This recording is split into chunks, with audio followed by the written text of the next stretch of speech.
Sebastião Coelho deixou a magistratura em setembro, depois de 30 anos atuando na Justiça. Desembargador, boa noite, o senhor me ouve? Ouço bem, Paula.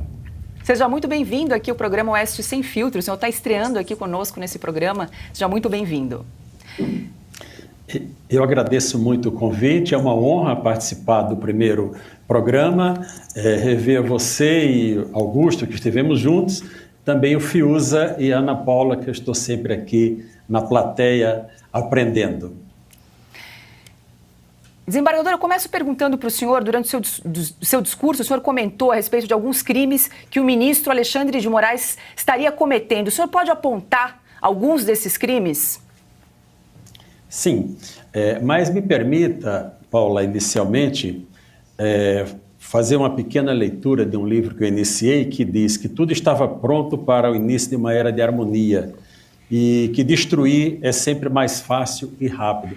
Eu me refiro ao livro do Fiuza, que eu acabei de receber, e iniciei a leitura. Pela abertura, eu já imagino o conteúdo e a profundidade.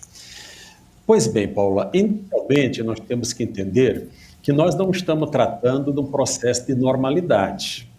Nós estamos num processo de ruptura institucional. E no processo de ruptura institucional, as medidas, os caminhos não podem ser os mesmos que são usados ordinariamente. Muito bem.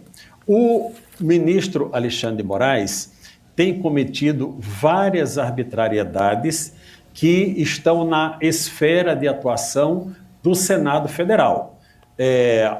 Contra a liberdade de ir e vir, locomoção, de expressão, de imprensa, direito de propriedade. O Senado não atua, nós já sabemos. O que nós temos de concreto para situar? Nós temos o inquérito 4781, que foi instaurado pelo Dias Toffoli, que só pode atuar naquela situação do Supremo Tribunal Federal. Tudo que tiver fora da, como ele disse, aspas, honorabilidade dos ministros do Supremo e da Corte, não vale. Temos o inquérito 4874, que é onde ele vem atuando e praticando os atos ilegais. Olha, a Constituição Federal estabelece no seu artigo 102 qual a competência do Supremo Tribunal Federal. Qual o limite de atuação dos senhores ministros do Supremo Tribunal Federal? Ou seja, a prerrogativa de foro ou foro privilegiado, como é mais popularmente conhecido. No momento que o ministro atua fora desse controle que está estabelecido na Constituição, ele está fazendo uma usurpação de função pública, que está previsto no artigo 328 do Código Penal. Embora lá esteja no capítulo dos crimes praticados por particulares contra a administração pública, é pacífico na doutrina, na jurisprudência, que o servidor público também comete a usurpação de função. Muito bem, quando o ministro Alexandre de Moraes atua como investigador, fora do inquérito 4781, ele está usurpando a função de delegado de polícia. Quando ele atua determinando providências sem o pedido do Ministério Público, ele está usurpando a função constitucional do Ministério Público. Quando ele atua proferindo a decisão, está usurpando a competência dos juízes federais de primeira instância e dos desembargadores federais, dependendo de quem seja a pessoa investigada. Ok. Eu acho que é consenso entre todos de que o ministro está agindo com abuso de poder há muito tempo, fora dos limites constitucionais. Aí vem a discussão. O ato que ele está praticando, por que ele pode ser preso? Por o seguinte, nós temos no Código Penal a figura do crime continuado, que isso é uma discussão que está sendo travada, inclusive, por alguns membros do Congresso Nacional. O que é o crime continuado? É quando o cidadão chega com a arma, aponta para o cidadão e diz, perdeu o mané, ok? Ele praticou o crime. E o mané disse, sim, senhor ladrão, e entrega o celular, os seus bens e vai embora. Daqui a meia hora, ele comete mais um crime, da mesma natureza, eu não vou repetir, o mesmo perdeu o mané. Ele comete 5, 6 crimes durante o dia. Quando o juiz vai analisar, ele diz, olha, ele praticou um crime continuado. Ele fez uma esta hora, outra e outra. Aplica a pena de um dos crimes e aumenta de 1/6 a 2/3 para fixar a pena final. Essa é uma situação. A outra situação é quando nós estamos nos crimes chamados permanentes. O que é um crime permanente? Quando uma pessoa, por exemplo, compra 10 quilos de cocaína e coloca em sua casa. Ele comprou mês passado, mas aquela cocaína está ali disponível. A qualquer hora que o policial chegar, ele pode efetuar a prisão em flagrante porque ele está num crime permanente. Então, a discussão doutrinária que pode ser feita, a discussão é essa. Se Alexandre de Moraes está cometendo um crime permanente ou se ele está cometendo um crime continuado. Fora disso, não tem outra situação. Qual crime? Usurpação de função pública. Qual outro crime? Abuso de autoridade. Abuso de autoridade. Cerceando, inclusive, o direito de propriedade, se alvorando até em aplicar multa, como se fosse um policial de trânsito, militar ou municipal. Ok. Pelo visto aqui não faltam crimes aí para enquadramento, né? Para a gente abrir a rodada de perguntas, Ana, vamos lá. Boa noite, desembargador. Bom, primeiro, acho que como cidadã brasileira, preciso agradecer a coragem do senhor dizer o que o brasileiro está sentindo, né? Porque o brasileiro que parece que não tem acesso ao Congresso, ao STF, às Torres de Marfim de Brasília, ele está se sentindo abandonado diante do estado de exceção que nós estamos vivendo. Desembargador, a pergunta que eu tenho para o senhor é a seguinte: diante do que o senhor explicou, qual seria o primeiro passo para que essa prisão do ministro Alexandre de Moraes acontecesse dentro da legalidade e, de uma certa forma, acrescentando uma certa celeridade? Ana Paula, olha, se nós estivéssemos vivendo dentro da normalidade, essa atuação deveria ser da Polícia Federal, porque é a Polícia Judiciária que atua junto ao Supremo Tribunal Federal nos crimes comuns praticados, inclusive pelos ministros, não é? Mas nós não estamos vivendo a normalidade. Nós estamos vivendo, e olha, é muito difícil, é com muita dor que eu falo isso. Nós estamos vivendo num regime de exceção.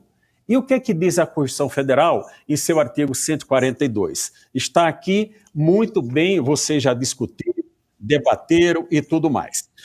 A garantia da convocado pode ser convocado por qualquer dos poderes, o Supremo não vai convocar porque ele é o autor da ilegalidade, o Senado, por ser o presidente do Congresso, que é o senador Rodrigo Pacheco, não vai convocar porque ele também está em curso de crime de prevaricação do artigo 319 do Código Penal, por não agir no dever de ofício. Então, continua.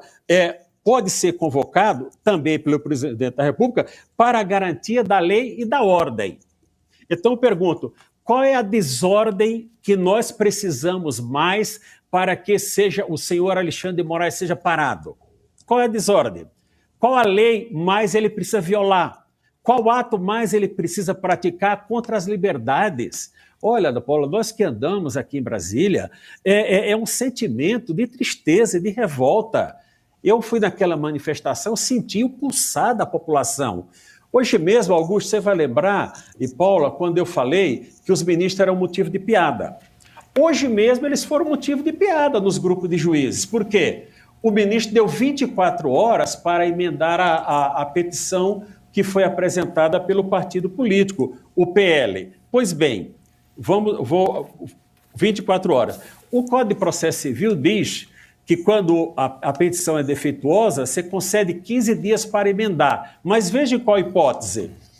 Quando o juiz verificar que a petição apresenta irregularidades capazes de julgar o mérito, de compreender o mérito. Qual é a dificuldade que tem de compreender o mérito do que o Partido Liberal pediu e outros estão aderindo? Ele pediu uma coisa específica. Aí o ministro diz, não, eu quero que peça também isso. Ora, isso está fora de qualquer contexto de processo civil ou de processo penal. O pedido quem faz é a parte. Eu quero isso. Ele pode conceder ou não. Agora, ele não pode determinar qual o pedido que ele quer que a parte faça para ele analisar. E a outra, já que entramos nesse tema, olha, que poder tem o ministro para, numa questão judicial, ele próprio despachar sem distribuir para os demais ministros?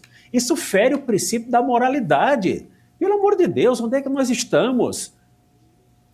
Essa é a situação que nós estamos vivendo. Então, por que eu digo que tem que ser as Forças Armadas? Não é golpe. É para fazer cumprir a Constituição. É para fazer a ordem retornar. Quem nesse país acredita que esse país está em ordem? Quem acredita nisso? Essa é a situação. São 19 horas e 17 minutos. Antes de passar a palavra aqui para o Guilherme Fiuza, eu queria fazer um pedido para você que está nos acompanhando aqui ao vivo no canal da Revista Oeste no YouTube, para fazer a sua inscrição aqui no canal. A sua inscrição é muito importante para a gente. Diga lá, Fiuza. Muito boa noite ao desembargador Sebastião Coelho e muito obrigado pela menção generosa que fez ao meu livro.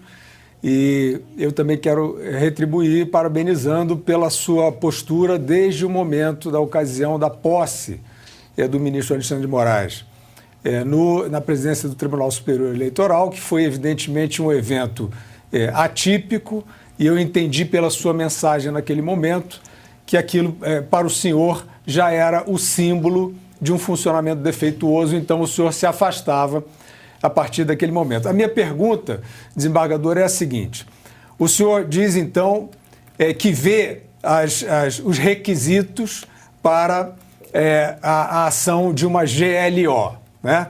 Para a proposição de uma garantia da lei e da ordem, pelo que eu entendi, por parte do chefe do executivo, não é isso? A pergunta seria essa, e também, desembargador, uma vez, quer dizer, o senhor vê aí razões para a punição do ministro Alexandre de Moraes por abuso de poder, etc., ou anomalia de função, algo assim que o senhor mencionou. Desembargador, uma vez havendo uma punição desse tipo, os atos desta autoridade punida, né, os atos presentes e recentes dessa autoridade punida, eles também ficam sob averiguação ou eventualmente sob suspensão? Fiuza, eu vou revelar uma situação aqui que nunca falei.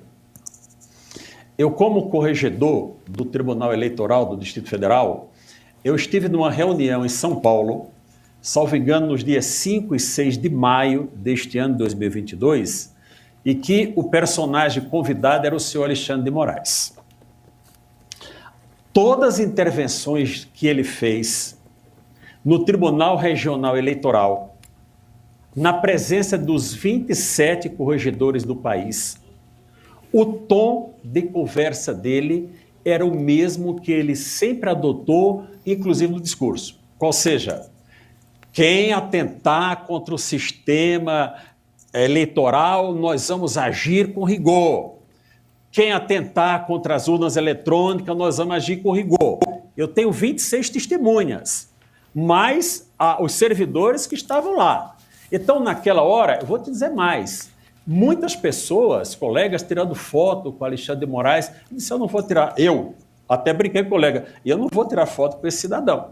E não tirei. Tem a foto oficial do evento, ok? Então, naquele dia, eu já sabia que o senhor Alexandre de Moraes, ele estava com um propósito, ele queria, assim, ser o personagem principal do sistema eleitoral.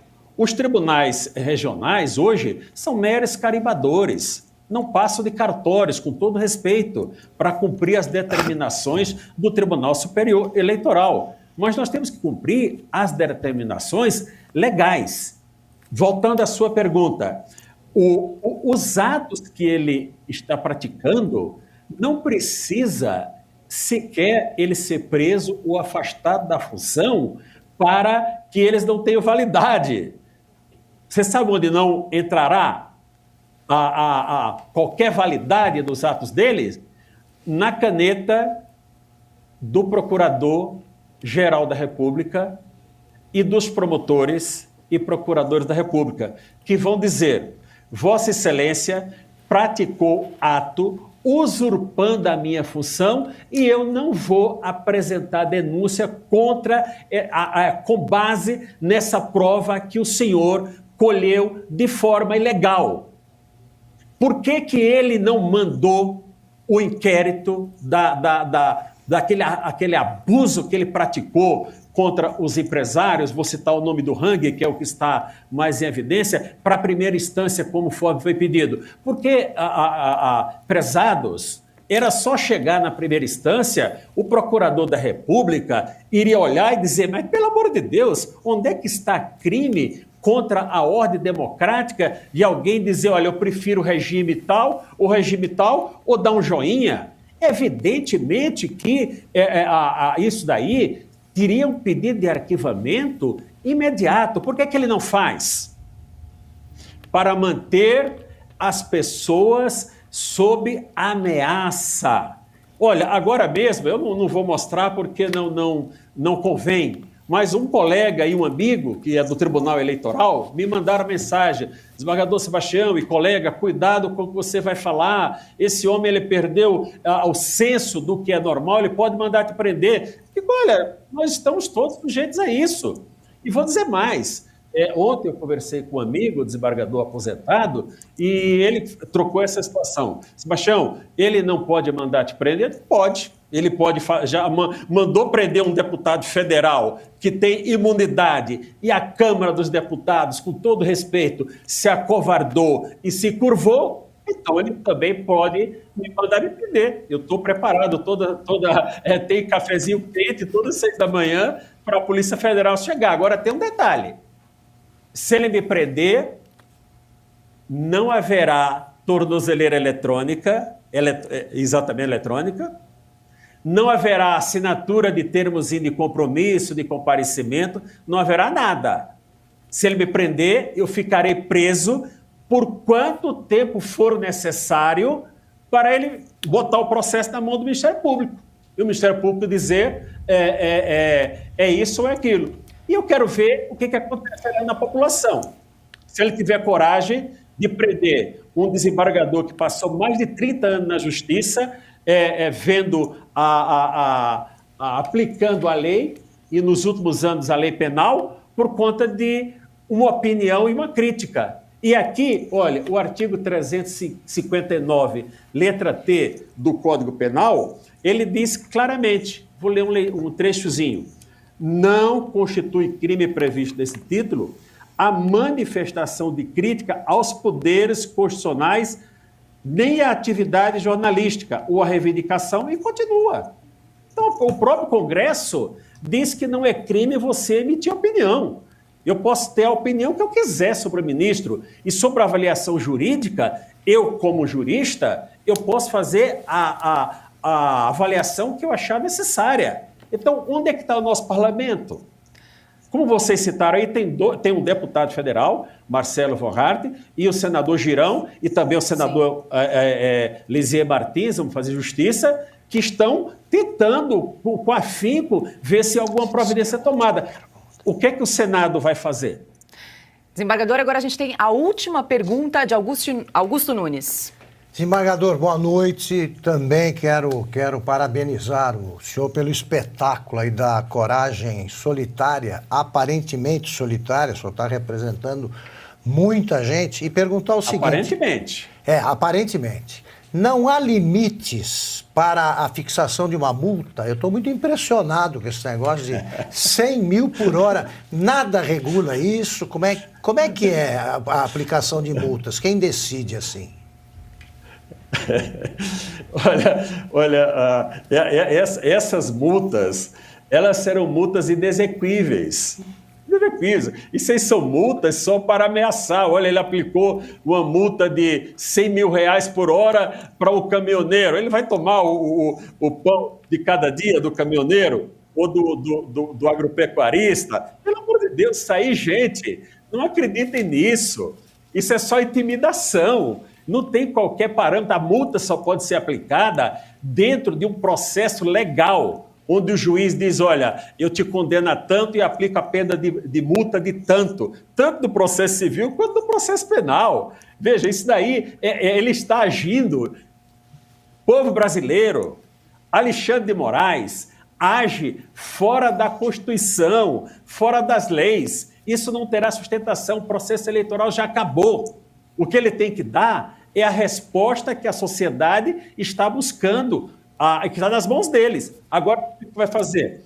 O vice-presidente do tribunal já jogou hoje, segundo vocês informaram, eu não presenciei, a história de que é Lewandowski, né?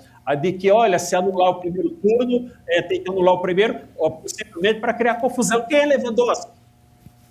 O mesmo que descumpriu a Constituição no impeachment da senhora presidente da República. Foi o primeiro ato concreto do Supremo. E de lá para cá, eles se avolumam. Então, olha, eu acho, sabe o que acontece, Augusto? Senhores jornalistas, senhora jornalista, o que acontece é o seguinte, o Alexandre de Moraes, infelizmente, eu vou citar um colega, só não vou dar o nome dele para não vincular, ele disse, olha, Sebastião, Alexandre de Moraes chegou ao ponto de não retorno. O que é o ponto de não retorno? Quando o avião vai decolar aí em Congonhas, ele chega a atingir uma velocidade, não tem mais como voltar. Ele tem que continuar. Então, para ele está no ponto de não retorno. Para ele é o que deve vier. Agora, os demais ministros do Supremo Tribunal, que ainda estão em tempo de salvar a própria pele, embora a vergonha que fizeram perante a nação de ir para um país estrangeiro, falar em português contra o nosso país, que vergonha! Isso é uma vergonha. Se eles foram com o dinheiro do empresário, é uma vergonha. Todos eles. Se foram com dinheiro público, é outra vergonha. Eles deveriam vir a público e dizer como que foi custeada essa viagem. Então, olha, isso é um sentimento da nação brasileira. Nação brasileira, certo? Então, esses ministros, eles perderam a legitimidade. Que isenção terá Alexandre de Moraes? Que isenção terá Lewandowski?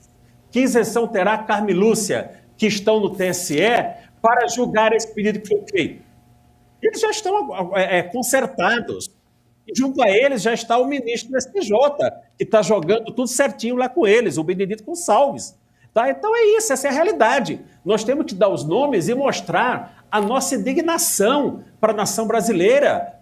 Povo brasileiro, magistrados, Associação de Magistrados, a OAB, contar esse dado para vocês, eu já recebi minha carteira da OAB. E eu disse, olha, se o Conselho Nacional não fizer, os seccionais têm que fazer. E a OAB, 10 seccionais já se levantaram, dizendo, olha, vamos unir as vozes para salvar essa nação.